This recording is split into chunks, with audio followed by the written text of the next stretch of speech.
Mga buddy, dito tayo ngayon sa MICP. Update ko lang, ngayon Friday nagkaroon tayo ng traffic ngayon sa MIP. So normal na to kasi pila eh. So ayan, ngayon lang nagkaroon ng mahabang pila mula gate papasok ng truck holding yun.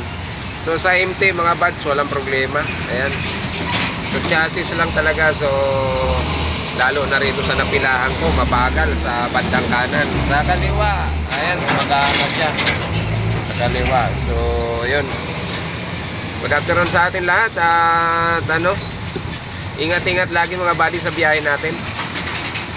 So yun, ipinapakilala ko nga pala ang bago naming mobile ngayon, Boping. Yan, for emergency Boping, nagagamit namin for communication.